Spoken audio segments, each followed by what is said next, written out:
in this case, we have the question that says, assess the importance of prediction and forecasting in reducing the vulnerability of communities to earthquake hazards. Okay, it's a 12-mark question. So in this case, you needed to do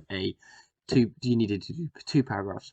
And what caught people out an awful lot is the case here talks about predicting and forecasting. So you might remember the last 3 lessons of the unit on tectonic is modifying the event, modifying the vulnerability, and modifying the loss.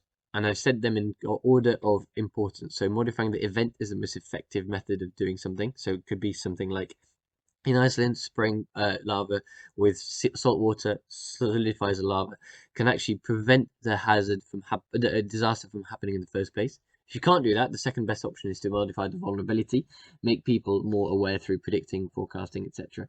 And then if you can't do that, you modify the loss, which is what Haiti was doing. You let it all happen and you just reduce damage limitation afterwards. Okay, so the way I would have structured your 12 marker is like it is on the board here.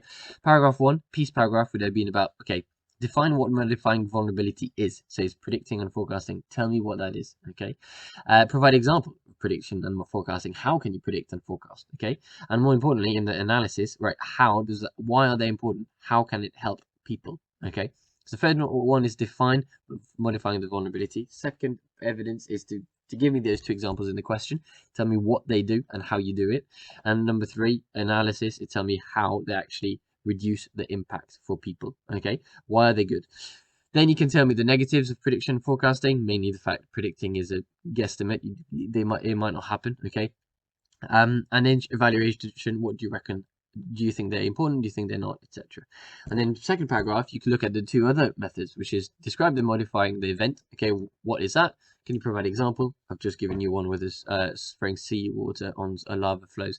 The tsunami wall is another one. And then analysis. Tell me why those are important and why might they be better than modifying the vulnerability. And the same again, criticism. You could say, well, however, other people think modifying the loss is a better option. Modifying the loss occurs when, explain how it works, etc. And then evaluate by telling me, are modifying the loss and event better than modifying the vulnerability? Okay, you do this, you guarantee you get 12-mark questions. Okay, a few people mentioned the importance of governance and the park model. Again, that's a good thing to do. If you want to mention them, you can, but they won't make or break in the way you could answer those questions. Okay, so next one. Actually, before that, no, there is a few examples here of the mark scheme. Sorry, here's the AO1 the mark scheme was looking at. Forgot that under those slides. So examples here of modifying the vulnerability, the loss, the event.